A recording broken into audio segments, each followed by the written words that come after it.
Et puis, donc juste, je commencerai par une petite annonce, puisque c'était, pour ceux qui sont dans le groupe, vous savez qu'on a intégré quelques personnes, personnes d'Espagne, donc on tient à saluer d'ici Charenton, Paris, donc tous nos auditeurs qui nous écoutent à Madrid, puisque, comme vous le savez, le Buenas Shabbat... tardes. Ouais, ouais. Le Shabbat où j'ai eu l'occasion d'intervenir là-bas à la Sina, donc il y a 2 ou 3 qui m'ont demandé, ils ont intégré d'autres amis, donc il y en a qui nous suivent aussi en direct, en français. Bientôt ça viendra en espagnol et en anglais. Bezrat Hashem, bientôt en hébreu pour tout le monde. On fera des vidéos sous-titrées. Bezrat Hashem. En tout cas, qu'on puisse appliquer le plus tôt possible Kimi Tzion Tetze Torah, que la vraie Torah sorte de Tzion, et Jérusalem. Bientôt, Bezrat Hashem. Alors, nous abordons ce qui peut être considéré comme la conclusion de tout le livre de Shemot. En effet, cette année, en ayant 2 Adar, donc on a séparé Vayakhel et Pekoudé, et ce Shabbat, nous lirons la dernière paracha de ce 2e livre. Alors, ça peut paraître étonnant, puisqu'on a commencé avec un thème qui a trait surtout à l'esclavage, donc Shemot, ce sont les noms, et on a vu tout au long donc, de ce livre tous les événements qui sont survenus au clan d'Israël, notamment l'esclavage, la sortie d'Égypte, le don de la Torah, et c'est cette paracha qui culmine donc tout ce processus de l'exil, de la sortie de l'exil, de cette délivrance.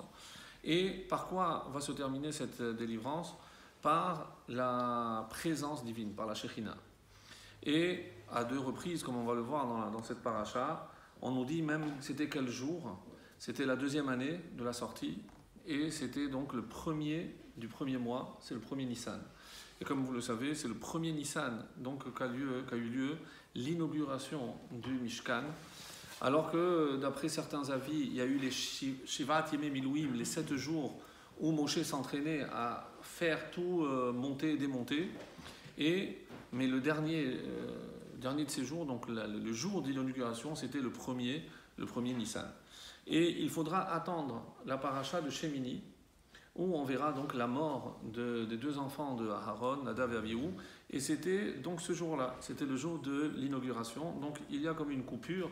Donc on va maintenant après aborder le 3e livre avec Vayikra, avec les Korbanot, un sujet complexe. Et pour revenir donc à notre thème, on va commencer par faire jaillir une petite anomalie qui, comme vous le savez, lorsque la Torah veut nous enseigner, on l'a déjà vu ce principe souvent, et derrière peut-être une répétition, par exemple, comme ça va être le cas, il y a un enseignement extrêmement important. Et le premier verset dit « El fekudeh ha-mishkan, mishkan ha-edut ». Et c'est vrai que pour une oreille attentive, la traduction ne va pas soulever l'anomalie. El fekudeh, Pekoudé, c'est les comptes, littéralement, les comptes de tous les dons qui ont été apportés pour la construction du tabernacle du Mishkan. Voici donc les comptes du Mishkan, Mishkan Haedut, le tabernacle du témoignage. Et on aurait pu dire El Pekoudé, Mishkan Haedut. Pourquoi El Pekoudé Ha-Mishkan, Mishkan? Donc il y a une répétition. Et même Rashi, qui d'ailleurs c'est pas tellement son habitude, mais il va soulever cette répétition et il le dit Shene Pe'amim, Ha-Mishkan, Mishkan, apparemment c'est dit 2 fois. Remez, c'est une allusion. Alors, il sort du pshat. C'est contraire au derrière auquel nous a habitué Rashi. C'est pas son habitude d'aller chercher un remez, une allusion. Lui, c'est le pshat. Remez la mikdash, shenit mashken bishne churbanim. C'est une allusion au Bet HaMikdash qui va subir, on va essayer de traduire au mieux, Shene Churbanim, 2 destructions. Pourquoi? À la volontéhem chez l'Israël, à cause des fautes d'Israël. Après il dit Mishkan Haedut, etc.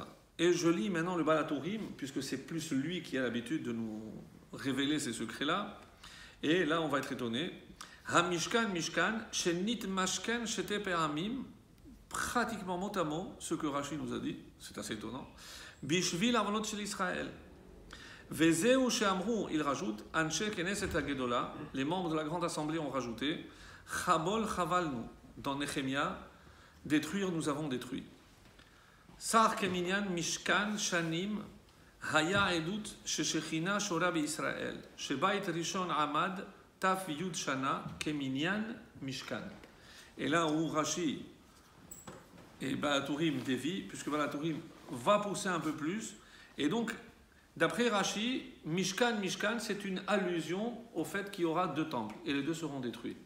Mais Balatourim pousse plus loin.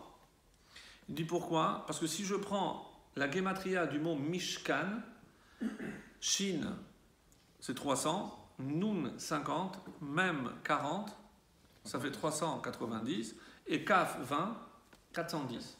410, c'est exactement ce qu'a duré le premier Beth Amikdash. Le premier Beth Amikdash. Et 420 le deuxième.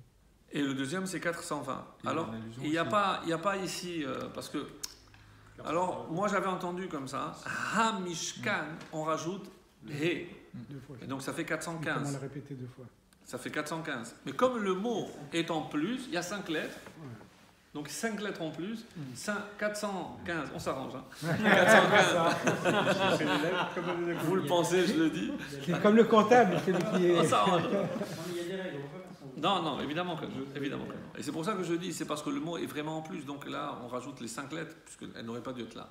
Donc ça veut dire que chaque lettre vient nous dire quelque chose, déjà pour qu'elle soit comptée. Donc 415 plus 5, donc à Mishkan, j'arrive à 420, et Mishkan, 410. Donc c'est une allusion au premier et au deuxième temple. Et ce qui peut nous surprendre, bon, les deux finalement tombent d'accord entre Rashi ici et le Balatourim, ça c'est étonnant, parce que c'est pas du tout, chacun reste dans ce qu'il est. Mais ce qui est étonnant, c'est qu'on fasse une allusion au Beth HaMikdash avec un terme qui désigne Mishkan.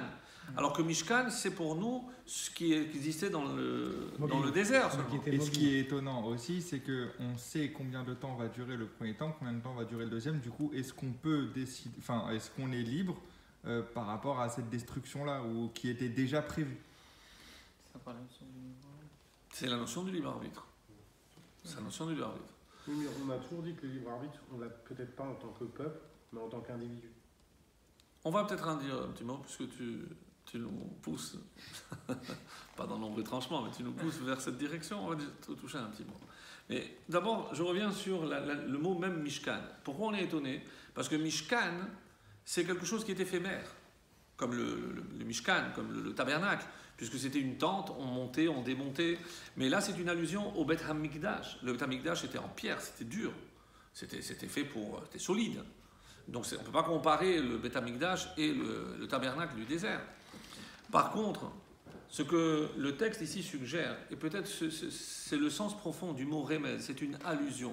Une allusion pas simplement par rapport, comme le Balatourim, par rapport au temps, la durée, c'est par rapport au fait que même quelque chose qui peut nous paraître solide peut être aussi éphémère. Tout dépend des bases. Mais c'est une leçon vraiment intégrée. Je ne parle pas, évidemment, vous avez compris, je ne parle pas uniquement dans le cadre du Mishkan ou du Beth HaMikdash, mais on a parfois nos priorités dans la vie, nos idéaux, on pense vraiment que c'est quelque chose qui va tenir, et des certitudes, exactement. Et des certitudes qui peuvent être secouées par des événements de l'extérieur, par des épreuves, et même nos certitudes peuvent chanceler. C'est pour ça que, ici, cette allusion, c'est pour nous montrer, ça y est, la présence de Dieu est là. Qu'est-ce qui peut chasser, éloigner la présence divine, la Shekhinah? Et de quoi il s'agit? C'est d'Ira Batartonim. C'est la Shekhinah, c'est cette construction qui est comparée à la création du monde. C'est fait pour durer. Même ça, ça va être détruit. Alors, les deux utilisent cette expression. Pourquoi ça a été détruit? Al-Avonotehem. À cause, et c'est peut-être ça qui fait que tu poses la question. Ça a été détruit à cause des fautes. Oui, mais il y a une allusion déjà même à la durée. Mais si vous vous rappelez un ancien cours, rappelez-vous qu'est-ce qu'on avait dit? Veha'aretz haïta tohu vabohu vechosher al pene tehom. Oui, je crois que c'est à l'occasion de Hanouka, on avait dit ça. Qu'est-ce qu'on avait dit? il y a déjà non seulement une allusion à la destruction du temple ou autre, mais même aux 4 exils. Tohu, on avait dit c'est Bavel. Bohu, c'est Paras et Madaï. Chosher, c'est Yavan, l'obscurité. Penetehom, l'abîme, c'est Édom. Donc le deuxième verset de la Torah, et on nous parle déjà des 4 futurs exils du peuple juif. C'est comme si toute la Torah tournait autour du peuple juif. Et cette semaine, j'ai reçu un khatan qui, plus que préparer le mariage, il faut le dire, il est venu avec énormément de questions. Bon, il a une trentaine d'années, famille traditionnelle, pratiquante et tout, école juive et tout. Mais bon, je n'ai pas réussi à savoir exactement la raison pour laquelle, mais il mettait tout en doute. Je dis, ça tombe bien, c'est Amalek qui est à l'œuvre. Mais quand je dis tout, c'est les rares fois où il continue à mettre les tefilines, il se demande à quoi ça rime. C'est dur. Alors pour quelqu'un qui depuis l'âge de 13 ans il met les tefilines, arrivé à 30 ans a commencé à se poser des questions, c'était vraiment, il était en souffrance. Et il dit, qui nous dit que nous avons raison? Pourquoi nous plus que les autres? Si les autres existent, c'est que Dieu veut qu'ils existent. Je dis bien sûr, qui a dit le contraire? Oui, mais pourquoi on aurait, nous, plus raison que les autres? Alors bon, c'est une vraie question. Je n'ai pas la prétention de... Mais je lui dis, tu as raison. De toute façon, le doute est permis.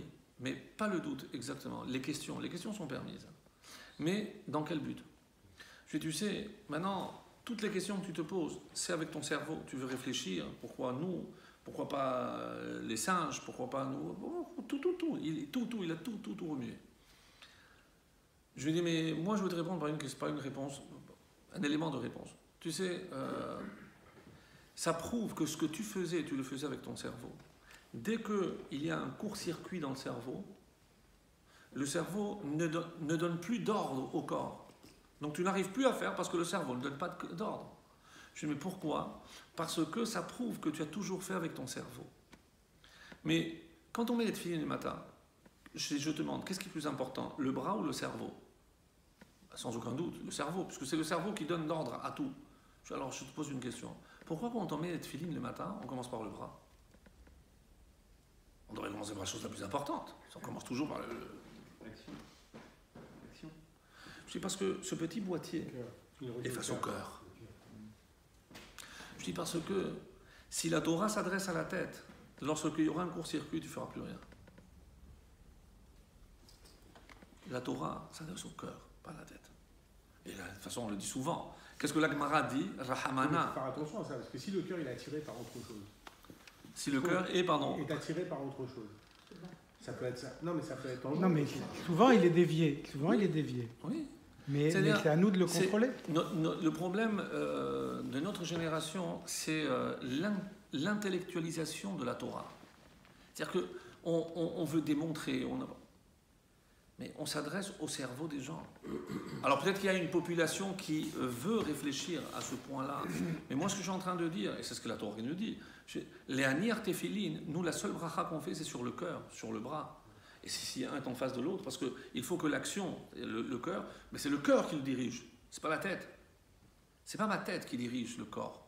Si je peux convaincre quelqu'un, c'est pas parce qu'il est convaincu, intimement convaincu, je parle intellectuellement, qu'il va passer à l'acte. On peut plus facilement détourner le cerveau que le cœur. Que le cœur. D'ailleurs, en hébreu, il se fait attention à quelque chose pour se concentrer, la sim lève. La sim lève, bravo. Et on a parlé ce Shabbat, Chachmé lève, la sagesse du cœur. C'est comme j'ai expliqué ce Shabbat, mais c'est une aberration. La sagesse est dans le cerveau, pas dans le cœur. Oui, mais pour servir Dieu, on ne veut pas le cerveau, on veut le cœur. Parce qu'ils ont servi avec amour. Parce que chaque Tout ce que vous voulez. Ouais. Mais quand la Gemara en 3 mots va résumer Rahamana li babae, ce que la Torah demande, c'est pas ton intelligence. Le cœur, tout le monde a le même cœur. L'intelligence, les capacités intellectuelles, ça, chacun. Chaque génération a sa morale. Donc si on doit se rattacher à ce qu'on a dans la tête, c'est pas forcément beau. C'est marrant, je parlais avec un musulman aujourd'hui. Et il me dit que je ne bois pas d'alcool. Je lui dis, mais pourquoi vous n'avez pas le droit de boire d'alcool? Il m'a dit parce que chez nous, on dit que c'est interdit parce que c'est pas bon pour la santé. Je lui ai dit donc si demain, un mec il vous prouve que c'est pas mauvais pour la santé, vous avez le droit de le boire. N'importe quoi. C'est n'importe quoi. Non, c'est pas parce qu'ils vont démontrer qu'ils vont le faire. C'est pas à cause de ça qu'il boit ça. À part ça, je crois qu'il il sait pas, il est un peu ignorant. C'est pour ça. Il sait pas, parce que c'est pas à cause de ça. C'est pas ça. C'est pas ça. C'est pas à cause de ça. Non, c'est pas à cause de ça. Il ne sait même pas lui-même. Il sait pas, il connaît pas la vraie réponse. C'est pas ça. Ça se tient pas debout. C'est pas ça. Bref. Bon. Lève chômer. Ouais. Lève chômer. Pourquoi? Parce qu'il y a cette sensibilité que si c'est vrai que le cerveau c'est la froideur, le cœur c'est la chaleur. Alors c'est vrai, on veut séparer les Ashkénazes et les séfarades.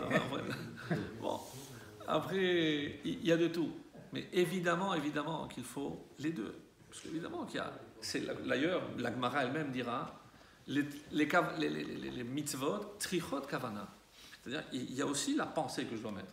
C'est évident que je dois aussi appliquer une pensée, je dois me concentrer sur ce que je fais. Je ne dois pas un hachim meloumada, je ne vais pas faire des actes mécaniques, routiniers. Non, il faut aussi une concentration. Bon.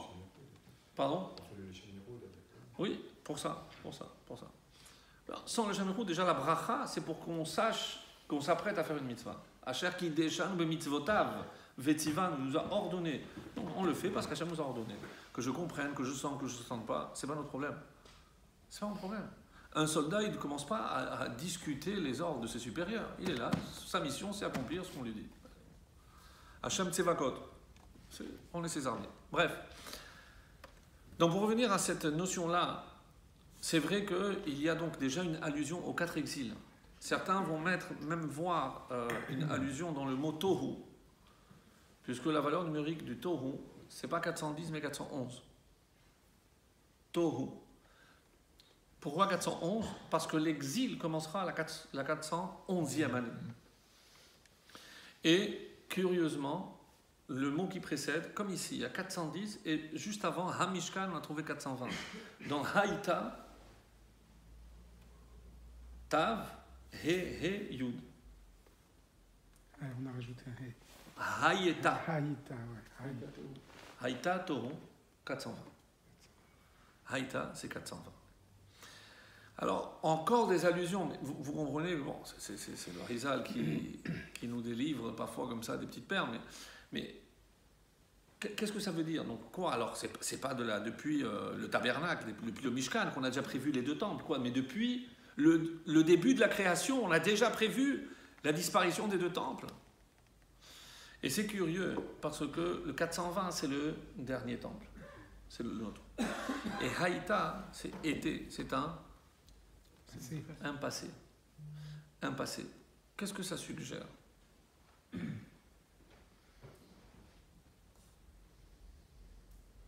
Qu'on ne peut pas vivre en se basant seulement sur le passé. Ah, qu'est-ce que c'était bien en Égypte. Ah, qu'est-ce que c'était bien en France. Ah, qu'est-ce qu'on était bien en Algérie, Maroc. Ah, il faut passer à autre chose. Il faut passer à autre chose. Je donne toujours l'exemple de cette personne qui est tellement restée attachée au passé qu'elle s'est figée. La femme de Lot. La femme de Lot. Et pourquoi le sel, d'après vous? Bon, d'après toutes les explications que vous avez déjà entendues, mais pourquoi le sel? À quoi servait le sel pendant très longtemps? Bravo. C'est-à-dire quand on partait en mer pour une durée indéterminée, comment on emportait avec nous des vivres, de la nourriture. Donc on l'a salé, ce qui l'a conservé. C'est-à-dire, le sel symbolise ce qui stagne. Et c'est curieux que le sel soit mêlé à l'eau, alors que l'eau est constamment en mouvement. Le sel, c'est précisément ce qui est figé. Et quelque part, lorsque vous regardez le nombre de fois que la Torah revient sur l'interdiction de faire des statues, de faire des images, en fait c'est figé, arrêter quelque chose. Parce que si quelque chose stagne, d'ailleurs dans l'eau, dès qu'elle stagne, elle est pas bonne. Enfin, elle pourrit. Elle pourrit. Elle pourrit. C'est quand même impressionnant que les messages que la nature même nous envoie et qu'on n'est pas assez sensible. Mais c'est ce qu'on est en train de dire. S'il n'y a pas un mouvement, il n'y a pas une vie, si elle n'avance pas, et l'eau, c'est pour ça que c'est très rare que l'eau stagne. L'eau, elle va toujours vers le bas, mais toujours en mouvement. C'est le but de la Torah, c'est nous faire avancer. C'est pas simplement... et c'est pour ça que, encore une fois, pour revenir au téphilin, c'est vrai, mais parce que si j'avais mis la tête, j'aurais pu penser que ce qui prévaut chez l'homme, c'est ce qu'il a dans la tête. C'est les connaissances. Non. Parce que je peux avoir plein de connaissances, mais après, lorsque j'arrive à l'action, eh ben, il y a une coupure. Faites ce que je dis, ne faites pas ce que je fais. Ça, c'est pas de chez nous, ça. Pour agir, il faut avoir la connaissance. Oui, sans aucun doute. Mais, comment c'est marqué? C'est vrai. Mais qu'est-ce qui est important? Ha-Talmud, ha-Mevi l'idémaase. Quelle étude est importante? Celle qui mène à l'action. Au final, donc c'est l'action qui compte. Parce que étudier pour étudier, ça ne suffit pas non plus. Et c'est pour ça que dans le verbe qui symbolise, qui marque justement cet avancement, ce mouvement, c'est halacha, c'est holer, c'est avancer, c'est marcher, c'est avancer. Sinon, ça n'avance pas. Ça n'avance pas. Exactement. Bref, donc pour répondre, enfin un élément de réponse. Hein, comment imaginer que la Torah a déjà prévu la destruction des deux temples, les 4 exils, comme on vient de le dire, alors que, comme le dit Rashi, et c'est aussi rapporté par le Baal HaTurim, comment imaginer que c'est par nos fautes? Ça veut dire que si on n'avait pas fauté, il n'aurait pas été détruit? C'était écrit, on devait fauter. Non, c'est pas écrit qu'on a été fauté. Je m'excuse. Ça aurait été Attention. Ça aurait été C'est détruit. pas écrit qu'on devait fauter, c'est écrit qu'il devait être détruit. Oui, quoi qu'il arrive. Alors, voilà, donc un 410, l'autre 420, c'était sûr. Et déjà, on a évoqué la semaine dernière l'histoire du veau d'or qui était pratiquement planifié. Oui, comme la faute de Adam, tout ce que vous voulez. Mais c'est pas écrit, bon, c'est parce que c'est un peu gênant. Ça fait partie du projet divin. Puis je vis la bonne À cause des fautes. Donc est-ce que je peux déduire, s'il n'y avait pas eu de faute, alors ça aurait été écrit, eh ben on aurait trouvé 410, c'est l'avènement du Mashiach. Je dis autre chose. Je sais pas, est-ce que j'aurais interprété autrement? C'est vrai que c'est écrit. Et les 4 exils, ben, j'aurais trouvé autre chose.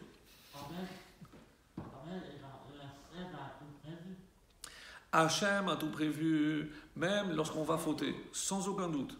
Mais comment a-t-il prévu que la destruction surviendrait à cause des fautes? Alors, une réponse possible. Enfin, après, il est dit que, on a déjà parlé de ce thème-là, même si on ne l'a pas peut-être développé autant que le thème nécessiterait d'être développé, on sait que juste avant l'avènement du Mashiach, on parle d'une fameuse guerre, la guerre de Gog et Magog. Tout le monde a entendu parler. Et lorsqu'on lit certains passages, vraiment il y a de quoi faire dresser les cheveux sur la tête.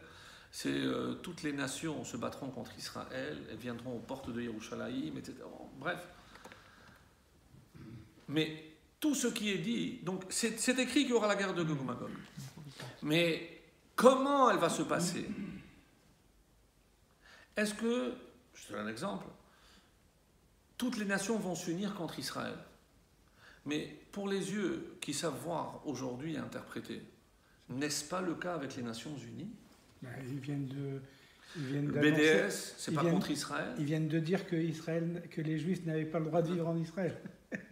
Oh, d'aberration en aberration. C'est n'importe Bah, quoi. une fois qu'on a dit qu'ils ont tué Dieu, on pourra tout dire.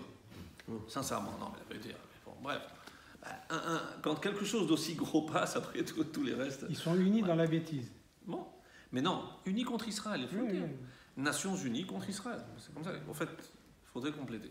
Mais bref. Est-ce le fait que, et ça on me l'a dit parce que j'avais donné cette idée et quelqu'un m'a dit, mais la preuve, c'est que même Israël n'a pas osé aller jusqu'au bout. De quoi vous parlez? C'est que normalement, le pays qui gagne l'Eurovision, eh ben c'est Dans sa capitale. dans sa capitale. Et ils l'ont déplacé, finalement, ça va être à Tel Aviv. C'est ce que Ah, j'ai ça y est appris aujourd'hui. Oui, Moi, oui. c'est ce que j'ai Ah appris. ouais. C'est ça? Ouais. Je dis, bon, écoutez, quelque part, c'est bien parce que c'est déjà Gog et Magog. On veut nous prendre Yerushalayim, mais c'est ce qui est écrit. Alors comment on va les prendre? Est-ce que c'est par des armes? C'est fou que Pas ça soit une forcément. obsession. Pas forcément. Alors de quoi ça va dépendre? Ça, c'est pas ce qui est écrit. Qu'il y aura Gog ou Magog, ça c'est incontournable. Ça c'est incontournable. Ça c'est. Mais comment? C'est-à-dire, la modalité. Le temple devait être détruit. Mais Nabucodonosor est pu arriver. Écoutez, les Juifs, moi j'aime beaucoup ce temple. Voilà, je vous envoie à Babel, moi je reste ici. Et sans mort, sans exil, en tout. Vous comprenez ce que je veux dire? Qu'il devait y avoir un exil, devait y avoir un exil. Hitler, il a bien préservé quelques synagogues. Ici et là, malheureusement. Marche mauvais zichron. Oui, Hitler a détruit et Napoléon a construit. Et pourtant, regardez, ça repart. On va rentrer là-dedans. Ouais. Donc, et c'est vrai, comme c'est Nathan qui disait tout à l'heure, c'est vrai, tu disais peut-être à un niveau individuel. C'est vrai que lorsque on parle d'une épreuve, nous on a tendance à tout de suite sauter à la conclusion et dire ah il m'arrive ça parce que ça. Et qu'est-ce que je regarde? Je regarde le passé. C'est parce que j'ai fait ça, il m'arrive ça, ou parce que. Alors bon, on fait nos calculs, mais qui est dans les calculs de Dieu? Certainement pas nous. Mais on a notre logique, encore une fois. Mais non, c'est que la Torah essaie de nous faire comprendre que l'épreuve, elle ne vient pas parce qu'on a fauté. Pas du tout. Pas du tout. L'épreuve, elle vient pour te pousser à faire jaillir en toi une lumière que tu ne découvres pas, que tu n'as pas encore découverte. Maintenant, comment tu vas surmonter cette épreuve? Ça, c'est entre tes mains. C'est-à-dire, en quelque sorte, Dieu a le script. Mais c'est comme ça peut être autrement. Maintenant, est-ce que tu vas être un bon acteur ou pas? Comment tu vas jouer ta scène? Ça, c'est à toi de faire. Mais c'est un metteur en scène. Comme c'était prévu la disparition des deux temples, donc quelque part, tes épreuves font partie de ta vie, mais pas l'issue de l'épreuve. Pas l'issue de l'épreuve. Parce que ça dépendra. C'est comme si tu arrives à une bifurcation. Dieu sait où tu vas aller à droite, à gauche. Mais toi, ce que tu ne sais pas, c'est ce qu'il y a au bout de la droite ou ce qu'il y a au bout de la gauche. Mais aujourd'hui, est-ce qu'on peut changer le chemin qui est déjà planifié? Bien sûr que oui. On a une machine à remonter le temps révolutionnaire qui existe depuis tout le temps. La Teshuvah. Mais vous comprenez que qu'est-ce que ça veut dire la Teshuvah? Nous, on imagine, bon, on va devenir religieux, laisser la barbe. Non, mais c'est vrai. C'est Teshuvah. J'ai fait des fautes. C'est comme si je revenais dans le passé, j'effaçais ce que j'ai fait, je reviens, nickel, il ne s'est rien passé. Je sais pas, vous imaginez ce que ça veut dire? Mais c'est miraculeux, c'est plus qu'une baguette magique. Mais nous, on se dit, bon, mais c'est incroyable. Mais c'est incroyable. Sincèrement, on ne mesure pas la force de la Teshuvah. On avait expliqué que chaque mois contient une énergie qui nous permet de traverser. On avait parlé de ça. Chaque jour. Chaque jour a une force. Évidemment, chaque événement a plus forte raison. Et puisqu'on parle de Teshuvah, il y a un mois qui commence aussi avec les mêmes lettres. C'est Tishri. Tishri. Alors, d'où vient ce mot? Alors, il y en a qui veulent dire, c'est Tashrat, Tashat, Teshevarim, parce que c'est le propre de Tishri, c'est les soldats de Teshuvah. Oui. Mais quelle est la particularité de ce mot? C'est que je commence par la dernière lettre de l'alphabet. Le Tav. Et après, je viens en arrière. Tav, Shin, Resh. Si je parle de Teshuvah, qu'est-ce que c'est la Teshuvah? C'est Aleph qui représente Dieu. La lettre Tav, c'est la plus éloignée. C'est-à-dire le juif qui est le plus éloigné. Qu'est-ce qu'il dit Hachem? Toi fais 2 pas et moi je fais le reste. 2 pas, Shin, Resh. Et après, où est-ce qu'on se retrouve? Yud. Yud, c'est la première lettre du nom de Dieu. Toi tu fais 2 pas, moi je viens te chercher. C'est magnifique. Bon, mais c'est exactement ça. C'est quoi la Teshuvah? Mais il faut faire nous. Mais pour passer du Resh au Yud, c'est pas possible. Humainement, on ne peut pas. C'est pour ça qu'on dit que la Teshuvah est surnaturelle. Parce que je ne peux pas effacer le passé. Oui, laisse Hachem. Toi, fais ce que tu peux faire. Commence, Hachem termine. Habal Itaher, celui qui vient pour se purifier, mais ça inoto. Hachem l'aide. Parce que seul, c'est impossible. On avance, et voilà ce qui est rapporté dans la suite de la paracha. Alors on va calculer tout ce qui a été fait, tous les matériaux qui ont été apportés, à quoi ça a servi, le compte, le éphod, tout a été. Et on arrive à Vatechel kol ha'avodat ha'mishkan, c'est le verset lève. Le cœur. Tout le travail du Mishkan a été terminé. Vaya'asu ben Israël kechol asher tziva Hashem et Moshe kenasu. Comme tout ce que Dieu a ordonné à Moshe, ainsi ils ont fait. Ils ont fait exactement ce que Dieu leur avait demandé de faire. Mais le verset que je cherche, c'est par rapport à Betzalel. Je l'avais tout à l'heure. C'était avant. Parce que c'est Betzalel, c'était avant, non? Oui, c'est avant.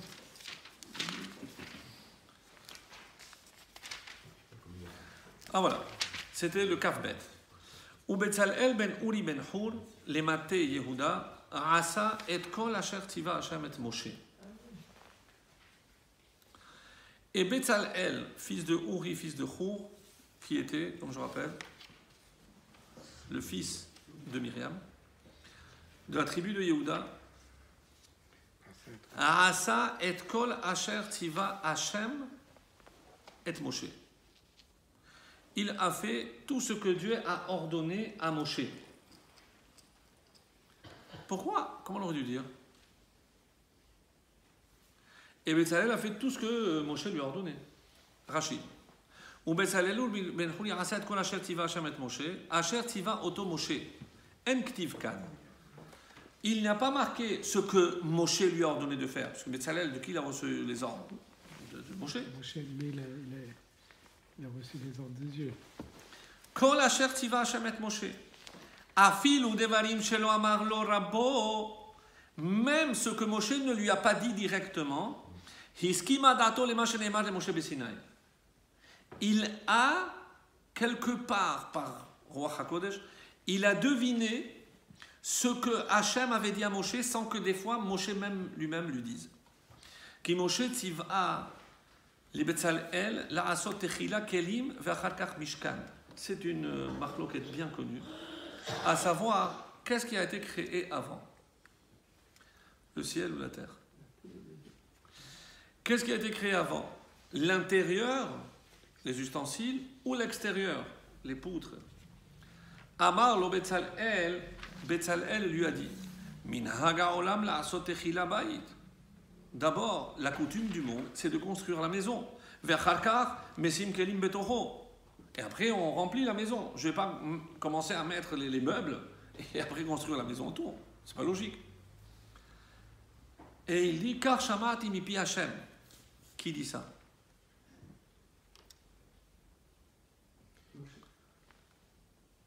Car shamati mipi akadosh baruch hu. C'est comme ça que j'ai entendu de la part de Dieu.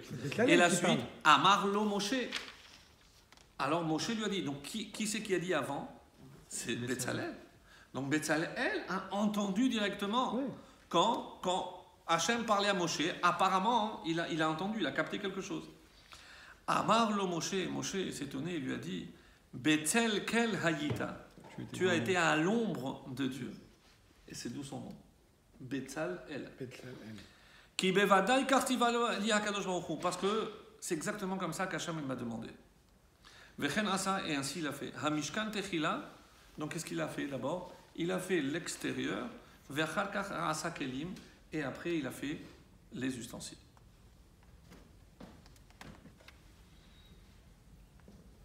Moshe a mal entendu. Moshe a mal transmis. Si Hachem a parlé à Moshe et que Betzalel a entendu, ils n'ont pas entendu la même chose. Non, mais C'est quoi ce rachis? de là, on comprend que Betzalel, il a été choisi parce qu'il était plus apte à comprendre que Moshe sur certaines choses. Il lui a donné. Difficile à dire ça. Il a Ah, donné c'est Chorma Utvuna Oui, Veda. mais- Il avait mais- Chorma Binada. Mais il a pris quelqu'un qui Premier était Chabad. déjà doué dans les arts. Il avait déjà pris. Mais quel art? Vous croyez qu'il a fait l'école Ben, il a fait Betzalel. des Beaux-Arts? Ouais, voilà. Betzalel, c'est les beaux-arts.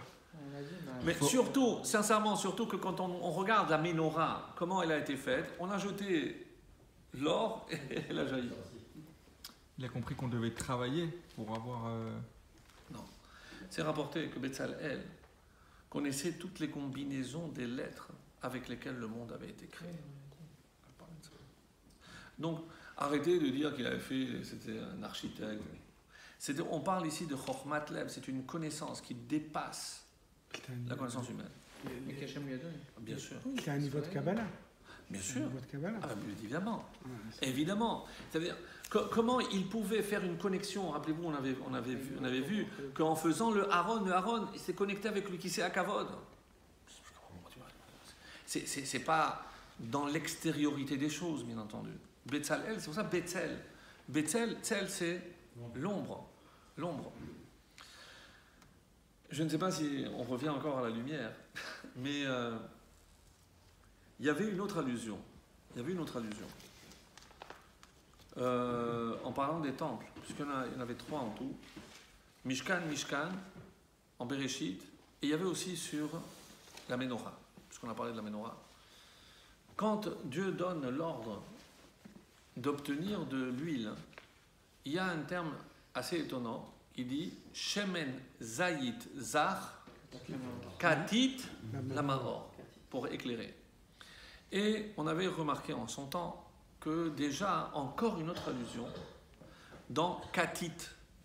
Katit, ça veut dire concasser. Comment on obtient cette huile? Comme aujourd'hui, donc on écrase les olives et il ne fallait pas qu'il y ait des déchets. Donc il fallait qu'elle soit zach. Zach, c'est pur, sans aucun déchet. Et Katit, si je sépare en deux, c'est Kaf Tav 420 et Yud Tav 410. Encore une allusion aux 2 temples, comme s'il en manquait, c'est incroyable. En parlant d'ombre et de lumière, donc c'est pour éclairer Katit, la Maor. Maintenant on va traduire autrement. Katit c'est écraser. Autrement dit, pour éclairer, il faut écraser. Pour éclairer, mes amis, il faut écraser. De quoi on parle? Pourquoi il a fallu 2 destructions? Parce que sinon la lumière ne pouvait pas jaillir. Comme pour l'épreuve, quand. Katit, c'est lorsque on a écrasé, le peuple juif, puisqu'on fait allusion ici aux 2 temples, donc les 2 temples, ça va être 2 exils au moins. Alors la Maor, alors seulement on a pu éclairer. À quoi ça fait allusion? Vous connaissez ce midrash magnifique qui dit que si on réfléchit au moment de la création du monde, quel jour le monde a été créé? Nous on dit toujours d'office dimanche. Faux. Pourquoi? Moi je ne parle pas à la date, je parle du jour. Dimanche. Dimanche, Yom Echad, c'est dimanche. Oui, mais avant Yom Echad, qu'est-ce qui a marqué dans le passage? Vahi Erev, Vahi Boker. Ça veut dire que Motzae Shabbat, le monde a été créé. Motzae Shabbat, la fin de Shabbat. C'est là où a commencé la création. On est déjà le lendemain. Non. Chaque jour commence la veille. C'est de là qu'on s'inspire pour savoir que le Shabbat commence le vendredi soir, les fêtes commencent le vendredi soir. On ne sait pas à quelle heure il a commencé. Ah, Ouais, c'est le mais une problème. chose est certaine, c'est que pourquoi il devait commencer par la lumière? Bon, j'ai une autre explication que je vais apporter. Mais pourquoi il a commencé par la lumière? Mais comme nous, quand est-ce que la semaine commence? À la Havdalah. Dieu a commencé le monde en faisant la Havdalah. Et c'est pour ça qu'il a besoin de la lumière. Yehi oh, il a parlé de la lumière. C'est la Havdalah. C'est la Havdalah. Alors, je vais vous lire après un midrash concernant la lumière. d'où Dieu a créé la lumière. Donc il y a des midrashim assez bizarres. C'est pour ça que je vais vous le lire tout à l'heure. Simplement boucler, disons, ce thème-là. On peut se poser la question, est-ce qu'il fallait passer obligatoirement par ces deux destructions du temple? Et c'est ce que la Torah nous dit. Tiens, pour quelles raisons? Comment? Pourquoi? Mais toutes ces allusions convergent vers une seule conclusion. C'est que pour atteindre la sortie d'Égypte, il fallait passer par les 10 plaies. Et un médecin m'a dit, j'avais comparé une fois la sortie d'Égypte à une naissance. Donc comme c'était des convulsions, c'était des contractions. Donc les contractions, chaque plaie nous poussait plus jusqu'au moment de la sortie. Mitzrayim, c'est aussi l'étroitesse, c'est le couloir par lequel on vient dans le monde. Et il m'a dit, et je peux vous rajouter quelque chose. Pourquoi 10 plaies? Parce que à quel moment l'enfant sort? Lorsqu'on est à 10 d'ouverture du col. 10. Donc, les 10 plaies. Alors, la mer rouge, c'est le Voilà. C'est intéressant comment... Comme on est en plein Hadar bientôt, donc on ne peut pas prononcer le mot interdit, hasard, mais comme quoi, il n'y a pas de hasard. Il n'y a pas de hasard. Alors, une question par rapport au mot état. État. On a le mot Israël en hébreu. Pourquoi, vous l'avez dit tout à l'heure, et on sépare les deux syllabes, avec Al-Sona et après Al-Sandis. oui. Pourquoi on fait pas l'inverse? Al-Sandis et après Al-Sandis. Bon, ça, encore une fois, il y a des réponses à tout ça. Pourquoi c'est 410, pourquoi c'est dans cet ordre-là, etc. Ça, il y a des réponses, mais ça ne nous regarde pas.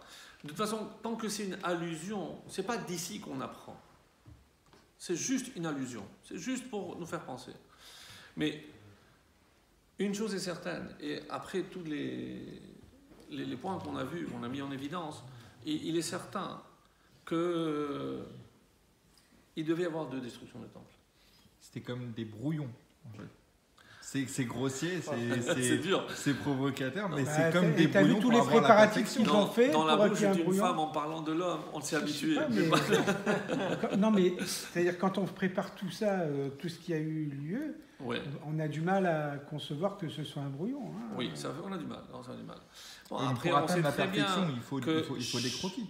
Ouais. Alors, on sait très bien que chaque temple correspond aux différents avot. On avait donné cette idée-là, que le premier correspond à Abraham et Nebuchadnezzar, il descendra du Ishmaël. Le deuxième temple qui correspond à Yitzhak sera détruit par son propre fils, descendant de Esav et d'Om.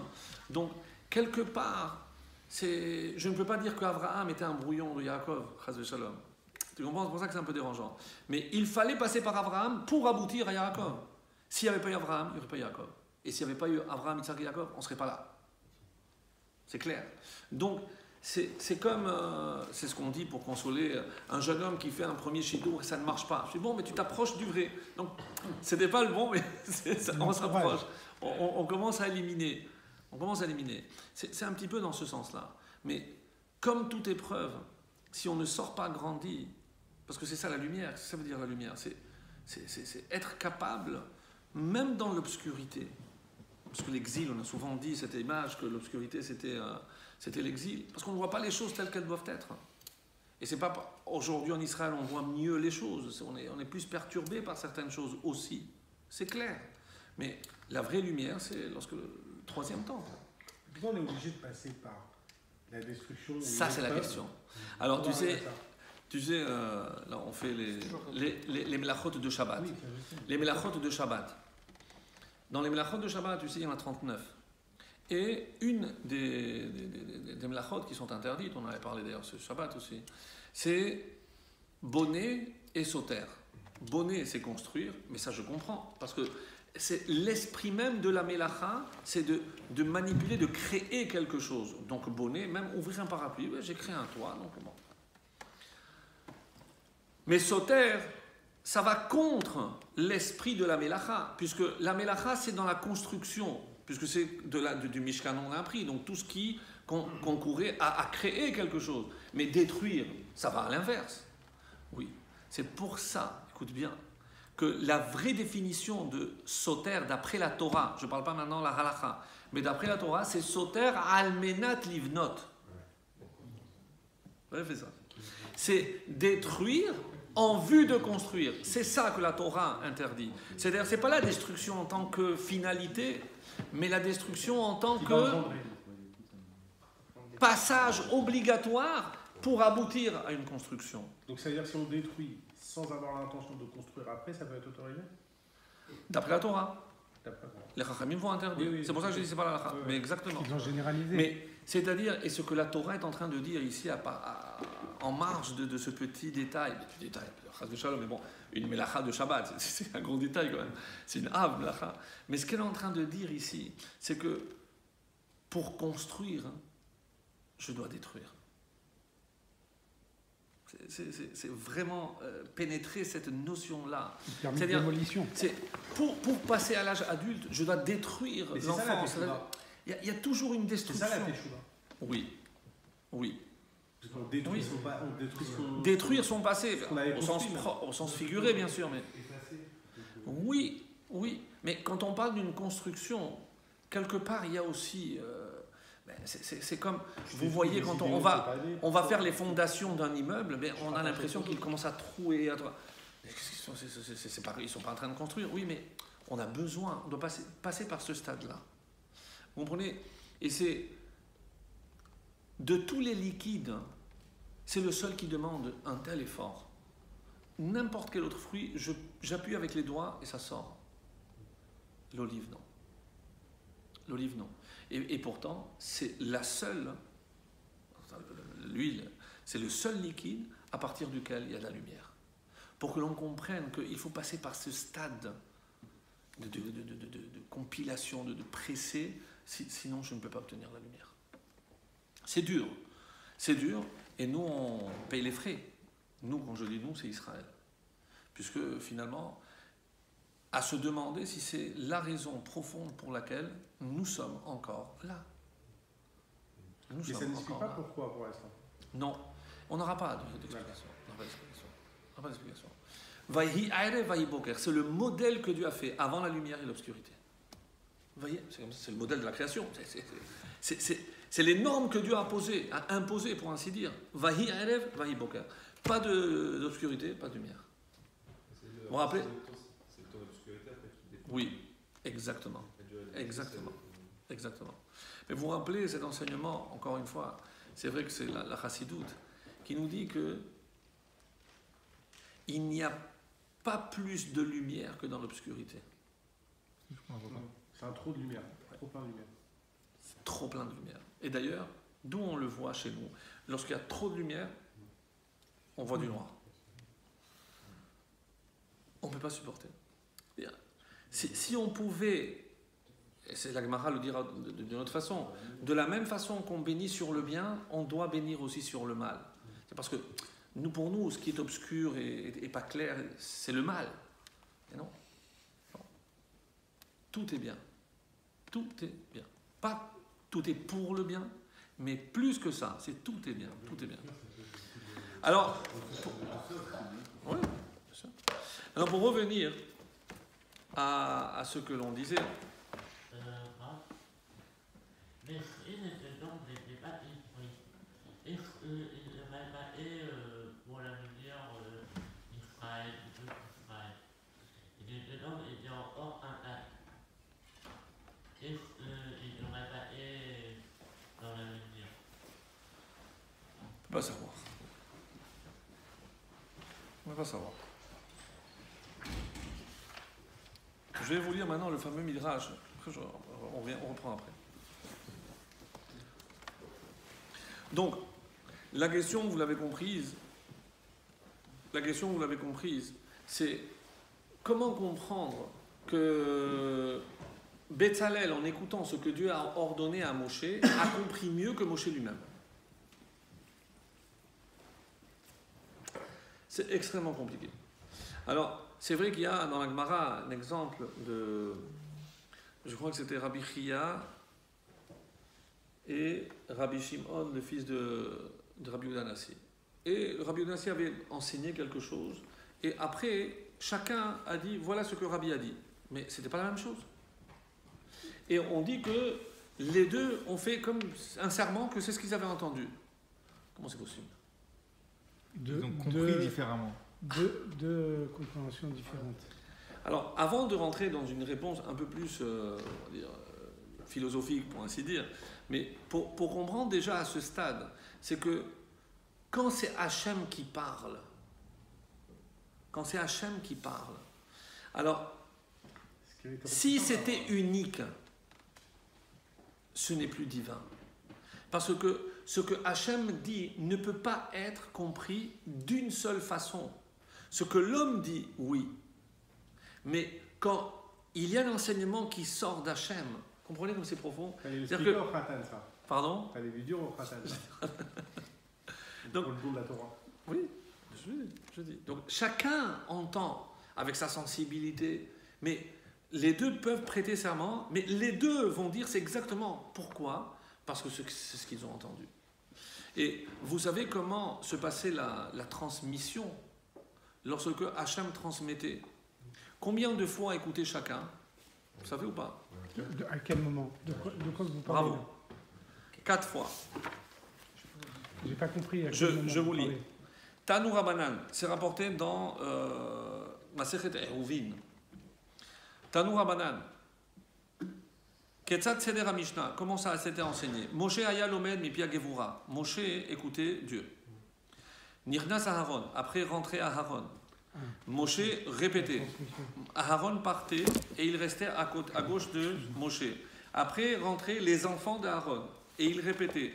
Donc du coup, si on fait le compte, et après les enfants d'Aaron, après il y a les anciens, les Ékénim, et après tout le peuple. Ce qui fait que Moshe répétait 4 fois et chacun écoutait 4 fois. Même le peuple. Donc tout le monde écoutait 4 fois. Pour être sûr, donc ça pourquoi? Parce qu'on aurait pu dire, oui, mais qui a dit que peut-être que... C'est vrai que tout remonte à Moshe. Moshe qui bel Torah Missinaï. Si là on met en doute ça, c'est vrai que tout l'édifice s'effondre. Tout l'édifice s'effondre. Alors,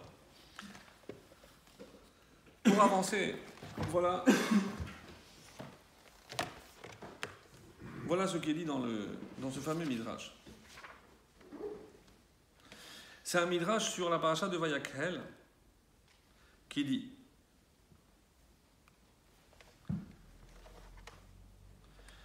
Sha'al Rabbi Shimon ben Yehotzadak et Rabbi Shemuel bar Nachman. Rabbi Shemuel ben Yehotzadak a demandé à Rabbi Shemuel bar Nachman. Amarlo lui a dit Bishvil sheshamati alecha she'ata bar al-agada. J'ai entendu que toi, tu es un beau parleur. Je traduis. Mechan nivret haor. Toi qui es un bon darshan, qui a un bon orateur, alors dis-moi, d'où vient la lumière? Alors, la question, dans Vayakhel, ça n'a rien à voir avec le reste, mais vous comprendrez que ce que j'essaie d'expliquer, c'est ce que on va avancer un peu, c'est que finalement, mais qui a dit? Parce que lorsqu'on regarde dans Teruma, c'est vrai qu'on a l'impression qu'Hachem d'abord demande de faire l'extérieur et après l'intérieur. Mais après, dans Kitissa, on a l'impression que d'abord on fait les ustensiles et après, donc il y a une fois comme ça, donc on ne sait pas finalement. Mais ce que Moshe dit à Aaron, ce que Moshe dit à Betzalel, si Betzalel, c'est toi qui as compris, qu'est-ce qu'il a compris? Qu'est-ce qu'il a compris? Quoi? Il y avait quelque chose que Betzalel pouvait comprendre que Moshe n'a pas compris. C'est l'ordre. Il y avait peut-être un ça ordre. reste, vous comprenez ce que je veux dire? Ça reste extrêmement difficile d'imaginer que parce qu'il était à l'ombre de Dieu, mais Moshe, c'est pas à l'ombre de Dieu. Dieu parle par le gros nom chez le Moshe. C'est tout. Je veux dire, il était dans le Kisei HaKavod. Dieu lui dit attrape le Kisei HaKavod et réponds. Ça n'existe pas. Au niveau de Névoa, ça n'existe pas. Donc, Et vous allez comprendre, à partir de ce midrash, une réponse extraordinaire. C'est vrai que vous allez dire, ça n'a pas de lien. Essayez de me suivre un petit peu, vous allez voir, je trouve que c'est une réponse extraordinaire. Et j'ai cherché dans la vidéo, il y a énormément de commentateurs, tout le monde, le Sforno, Ibn Ezra, tout le monde se casse un petit peu les dents pour savoir, mais finalement, mais de quoi il s'agit. Mais c'est logique qu'on va d'abord faire l'extérieur avant l'intérieur. On ne va pas commencer. Et un des arguments que Betzalel oppose à Moshe Rabbeinu, il lui dit, mais on ne va pas commencer les instruments, est-ce que tu voudrais qu'on fasse le Aaron et que la Torah reste comme ça, à découvert? Tellement qu'il a eu raison, c'est que, comme on l'a soulevé, le texte dit « Vayas Betzalel et Aaron ». Le seul ustensile dans lequel on a dit que c'est Betzalel qui l'a fait, parce que c'est par son mérite, c'est le Aaron. Et maintenant, on va essayer de comprendre pourquoi. Et avec cette réponse, on va essayer de répondre à tout. Et on terminera de manière lumineuse. C'est Dieu. Alors, donc il a demandé d'où a été créée la lumière. Alors, vous pensez bien qu'au niveau de ces sages, ce ne sont pas deux scientifiques qui se mettent devant des microscopes et attendent que Bereshit envoie des images pour analyser les images, pour savoir d'où est venue la lumière. On ne parle pas de ça. Amarlo, il lui a répondu, Nit'atef hakadosh baruchu kesalma. Hachem s'est recouvert comme avec un manteau, une cape, vehifik haolam mizivo, et il a éclairé le monde avec cet éclair-là, merosho ve'atzofo, du début jusqu'à la fin du monde. Kemo shekatuv, et d'où tu sais ça? Et c'est marqué, Ote or kasalma. Ote or, il s'enveloppe de lumière, kasalma, comme d'un manteau. Alors, si Hachem a un manteau, de quoi est fait ce manteau? De lumière. Oui, nous, c'est le talit. C'est pour ça que le talit est blanc. C'est la lumière. Et c'est pour ça que c'est très profond. Nous, on pense que le talit, et c'est pour ça que les quatre coins, c'est le nom de Dieu, etc. C'est comme Hachem. On imite Hachem en mettant le talit. On ne pense pas. Ça, c'est le midrash. Alors, il dit ici, le Rav, mais vous pélez. C'est étonnant. D'abord, c'est quoi cette question? C'est quoi cette réponse? Mâche est là. Qu'est-ce que c'est cette question? D'où vient la lumière? Mais on est entre scientifiques ici, on se pose la question d'où vient la matière. Hare pasuk meforash. Je dis, mais pourquoi il n'a pas répondu tout simplement? Mais c'est marqué dans la Torah, Vayomer Elokim yehi or. C'est Dieu qui a dit, Vayi or. C'est marqué dans la Torah, que tu me cherchais le manteau, pas le manteau, je ne comprends pas. On n'a même pas compris la question. Mais c'est ça, c'est quoi cette question? Omi shebara kol haolam, bara gam et haora. Et celui qui a créé le monde entier, il a créé aussi la lumière, parce que c'est marqué. Est-ce que tu m'as demandé qui a créé le ciel? Bereshit bara Elokim hashamayim v'et haaretz. Mais c'est Hachem qui a créé la lumière. Quel besoin de dire la lumière? Qu'est-ce qui a dérangé? Pourquoi ne pas répondre? C'est marqué dans le pasouk. Mais celui qui pose la question, il ne connaît pas le pasouk? Évidemment que oui. Évidemment que oui. Alors il est comme ça. Hezber Adevarim. Voici l'explication. Je préfère le lire dans les mots parce que c'est. Il est écrit dans Pirkei Avot, Be'asarama amarot nivra olam. Le monde a été créé par 10 paroles. Et c'est bien connu dans Masechet dans Rosh Hashanah, ce qui a marqué là-bas, Maksha, donc il y a une question, Vahalo tish'a havo. C'est pas vrai. Combien de fois il y a marqué Vayomer Elohim? 9. Pourquoi tu me dis 10? Non, on m'échane, là-bas la Gemara elle répond, Bereshit namema amaro. Vous connaissez ça? La réponse elle est connue. Non, Bereshit, ça aussi c'est une amira. C'est aussi une parole. Vetzarich leavin, lama lo katuv gam sham vayomer. Pourquoi la Torah, elle aurait dû commencer, Vayomer Elokim, yehi shamayim va'aretz, au lieu de dire Bereshit bara Elokim, et tout a été créé par la parole. Voilà, il y a 10 fois vayomer, c'est clair, c'est net. Pourquoi c'est pas marqué au début Vayomer? Après, il y a l'histoire de commencer par le bête et. Attention. Pourquoi on n'a pas dit Vayomer comme Moatisha Acherim, comme les 9 autres paroles où il y a marqué Vayomer? Pas mal, mais l'homme est créé le dernier. Donc tous les premiers Vayomer. Alors, mais la réponse est dans cette direction. Très bien. C'est-à-dire que l'Omar, chez Vayomer Shayar Rak, Imponim Leacher. Si je dis il a dit, il adresse une parole à quelqu'un. À quelqu'un.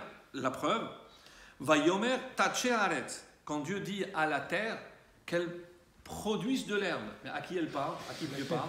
À la terre. Donc, vous comprenez? Il y a un auditeur, pas d'homme. C'est pour ça que c'était. Mais Vayomer, Ça adresse à quelqu'un. Interlocuteur. Peu importe de quelle nature, mais il dit à quelqu'un, il y a quelqu'un qui est là pour écouter. Très bien. Vayomer Elohim, Yishretu Amayim, quand il parle à l'eau, que pullule l'eau, avec toutes les espèces, magnifique. Donc, chaque fois qu'il y a une amira, il s'adresse à quelque chose. Ve'ilu bebereshit. Et pourquoi on ne pouvait pas commencer la Torah par Vayomer? À qui je parle? Il faut d'abord crier. Vous comprenez la question, la profondeur de la question. C'est-à-dire, comme la lumière, c'est la première chose, Vayomer, à qui il a dit pour que la lumière jaillisse? Quand il y a la terre, il a parlé à la terre. Quand il y a le soleil, mais d'où sort la lumière? Magnifique. La question, elle est géniale. Elle est géniale. Qui est l'auditeur? À qui il parle? C'est pas un interlocuteur. Il n'y a pas d'interlocuteur. La question est géniale. Alors il dit comme ça. Ve'ilu bebereshit od lo nivra shum davar. Au moment de Bereshit, il n'y a rien. Donc on ne peut pas dire Vayomer. Lo shayach Vayomer. C'est pour ça qu'il y a marqué Bereshit. Il n'y a pas d'interlocuteur. Ve'al smach ze shoel Rabbi Shimon ben Yotzadak. Im be'or katuv Vayomer. Mais alors, puisque pour la lumière, il y a marqué Vayomer, ça veut dire qu'il y avait déjà quelqu'un qui a écouté ce Vayomer. Alors c'est qui? La Torah. Vous comprenez maintenant la question? Avec cette explication, la question prend une force incroyable. C'est-à-dire que il passe d'abord pour montrer que dans Bereshit, il n'y a pas d'auditeur, donc il ne peut pas parler, donc on ne peut pas dire Vayomer. Mais au moment où il dit Vayomer pour la lumière, il demande à qui il a parlé, d'où sort la lumière. C'est pour ça qu'on dit que la Torah a précédé le monde. J'imagine qu'il y a plusieurs réponses, mais moi j'ai choisi celle-là pour vous ce soir. Donc, Tzarich Lomar, on est obligé de dire que Hachem panal et nivra hakayam. Donc, il devait parler à quelque chose qui existait déjà en disant Vayomer yehi or, en disant à cette chose-là, produit la lumière. Vezelo itachen. Mais c'est pas possible, c'est pour ça que la question est trop forte. Mais Zelo itachen, pourquoi? Ki aor novea rak me Hachem. Mais si la lumière, elle vient directement d'Hachem, non, à qui il va parler? D'ailleurs, comme on dit, Or en sof, c'est quand on dit pour désigner la lumière infinie de Dieu, mais c'est une façon de parler de Dieu, c'est quelque chose qui est... Mais donc à qui il parle? À lui-même, c'est quoi ça? Be'orecha nir'e or, comme dit le Passouk. D'où on va voir la lumière? Be'orecha, dans ta lumière. Donc Dieu c'est lumière, et c'est l'origine de la lumière. Vegam im tirtze lomar sheshamayim va'aretz kvar nivreu. Alors, qu'est-ce que tu vas me dire? Vayomer yehi or, puisque au début, il y a Bereshit, bara Elohim et Hashamayim et Haaretz. Alors, si tu dis qu'il parle au Shamayim Haaretz, au ciel et à la terre, que pashtut hakatuv, aval hem en bekocham livro or. Quand bien même, parce qu'il y a une marloquette, comme vous le savez, le ciel et la terre, c'était potentiellement, il n'existait pas encore, Bereshit. Donc, quand bien même Dieu s'adresse au ciel et à la terre, mais il n'est pas dans le pouvoir du ciel et de la terre de produire la lumière, parce que la lumière, elle vient directement d'Hachem. Parce que la lumière, c'est ce qu'il y a de plus spirituel. Donc, il n'y a rien de plus élevé que la lumière. D'ailleurs, dans les 4 éléments, on dit comment on les place comme ça. Le feu, donc là, le feu est en haut, c'est le 4e. Alors, je reviens à ma question. Alors, que ça veut dire Vayomer yehi or? Alzer en elo, et maintenant il lui répond. Omnam zenachon shen nivra bekocho livro haor. Tu as raison qu'il n'y a personne de qui peut émaner la lumière. Aval zelo chelek me Hashem. Lamrot shanu korim lo er ensof. C'est-à-dire, même si on appelle Hachem Or Ensof, mais je ne peux pas réduire Dieu à une lumière. O Beorecha Nir'e Or, Hachem Itbarach Lema'ala Mikol Agdara. Donc je ne peux pas réduire Hachem à la lumière. Tout comme on ne peut pas le réduire à Elohim. Donc on ne peut pas réduire Elohim. Elohim, c'est déjà une réduction de toutes les manifestations dans ce monde, dans la nature.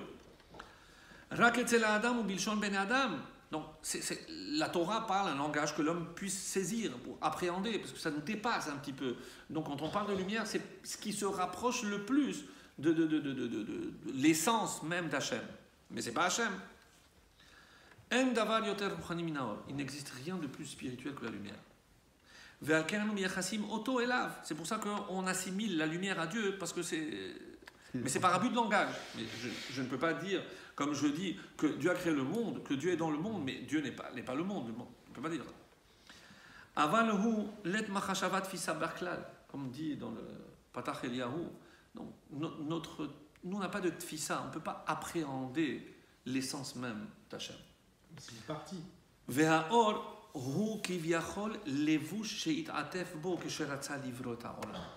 Alors qu'est-ce qu'il a fait Hachem? Il s'est enveloppé de lumière, et quand il a dit Vayomer, il a parlé à cette enveloppe. On va essayer d'expliquer un peu plus, c'est bon, on est dans la métaphore, on a bien compris. Et c'est pour ça, en Théor Kassalma, c'est ça le sens profond dans ce psaume que Hachem s'est recouvert d'un manteau de lumière.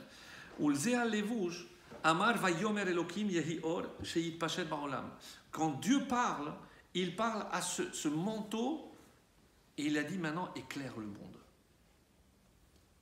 En fait, c'est pour ça qu'on considère que la lumière, c'est comme, c'est Hachem, parce que on se dit c'est la première personne à qui il a parlé entre guillemets. En quelque sorte, oui, tu peux dire ça.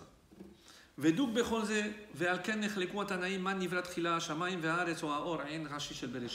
Rashi Bereshit. Et notre conclusion. Maintenant, pour revenir à... Non, pas pourquoi on est passé par ce midrash. Pour revenir au Mishkan. Est-ce que c'est avant l'intérieur ou l'extérieur? Est-ce que d'abord, est-ce que d'abord on fait la maison et après les kelim? Comme l'extérieur. Comme Briat Haolam. Shamaim va'aretz. Et après, j'ai peuplé la terre. Mais d'abord, j'ai créé l'extériorité, le cosmos, l'univers. Aval ha'or she'eno rak me'ir, ela ha'or kolel kol ha'energia. Mais que représente cette lumière, mes amis? Cette lumière, puisqu'elle émane du manteau d'Hachem, c'est ce qui fait que tout puisse exister. Sans cette lumière, rien n'aurait pu exister. Cette lumière est la force qui va permettre à tout d'exister. Comment on l'appelle, cette lumière? La Torah. Vechol la Torah, lo yachol liot chomer bilhada, sans la Torah. Qu'est-ce que ça veut dire? Yistakel beoraita ou bara'alma, il a regardé la Torah, mais parce que tout sort de la Torah. Torah, c'est la chaîne Ora. Ora, c'est Torah. La Yehudim haïta Ora, Ora, c'est Torah. C'est la Torah, c'est la lumière. Ce manteau, c'est la Torah? Ce manteau, c'est une des représentations de la Torah. C'est la lumière à partir de laquelle tout peut exister. Pour pouvoir accéder plus ou moins à Hachem, il faut la Torah. Exactement. Exactement. Quand je vois, je vois son manteau, et le manteau d'Hachem, c'est la Torah, c'est la lumière. Pourquoi on n'aurait pas dit Vayomer? Laisse-moi terminer, après tu poses la question. Veimken, Gama Shamayim Va'aretz lo nivreu bepoal, rak acharei ha'or. Et c'est pour ça qu'il n'y a pas marqué Vayomer pour le Shamayim Va'aretz, parce que d'abord il fallait passer par la lumière, parce que sans cette lumière, rien ne peut exister. Comme s'expliquait par Rashi et par Ramban. Chez Batechila, bara et koach. Chez Ura bekoach. Ve'achar kach hotzi la po'al al yedei ha'or. D'abord il y avait, c'est pour ça que Shamayim Va'aretz était potentiellement, et après grâce à la lumière, tout a pu exister. Et c'est pour ça maintenant, regardez comme c'est beau. Alken Betzalel Omer. Betzalel, il y avait un problème. Comment on va créer l'extériorité? Mais rien ne peut tenir sans la Torah. Shegam im naniach shabayit hu harishon, aval lo yachol liyot bli ha'aron. Vous comprenez pourquoi de tous les ustensiles, d'abord il fallait commencer par le Aaron. Et pourquoi il y a marqué Vayas à Betzalel et à Aaron? Parce que tout ce qu'il va créer, c'est grâce au Aaron. Parce que l'Aaron, c'est la Torah. La Torah, c'est la lumière. Sans cette lumière, il n'y aurait pu y avoir ni Mishkan, ni rien du tout. Hamesamel et Haor, ve'al ken ikdim et Aaron techila. Et c'est ça ce que Moshe va dire. Vegam Moshe Rabbeinu iskim. Et c'est ça le sens profond que Moshe a donné raison à Aaron, à Betzalel concernant le Aaron. C'est-à-dire, tu as raison que rien ne peut exister sans la lumière de la Torah. Et regardez comme c'est une conclusion de tout ce livre. Parce que finalement, qu'est-ce qu'on a dit? C'est vrai que Shemot, c'est l'exil. Et n'oublions pas que de la même façon que Dieu a créé la lumière à partir de laquelle tout peut exister, de la même façon Dieu a donné la Torah au peuple juif, à partir de laquelle, à partir de cette lumière, de cette Torah, non seulement nous on peut exister, mais on fait exister le monde. C'est pour ça que c'est tellement important, mes amis. C'est pas que l'étude de la Torah, c'est parce que c'est passionnant. Il y va du monde. Si on éteint la lumière, tout redevient obscurité. Tout redevient obscurité. Donc on a commencé par l'exil, on a terminé par la lumière. Et ça c'est la belle conclusion de ce livre magnifique de Shemot, qui se termine finalement non seulement par la construction, comment on peut faire résider Hachem, comme dira la Gemara, depuis que le temple a été détruit, qu'est-ce qu'il reste à Hachem? Arba Amot Shel Halacha. Encore une fois, on revient. C'est 4 Amot, les 4 coudées, dans 2 mètres, de Halacha. C'est quoi 4 Amot de la Halacha? C'est le Aaron? Non. Les 4 Amot de la Halacha, ça représente qui, mes amis? Quand on fait la Hamida, je ne peux pas passer devant quelqu'un. Combien? 4 Amot. 4 Amot symbolisent l'homme. Qu'est-ce qui reste à Hachem depuis la destruction du temple? C'est un homme qui étudie la Halacha. Parce que c'est ça qui maintient le monde et c'est ça qui maintient Be'ezrat Hachem, la lumière, jusqu'à la lumière du Mashiach.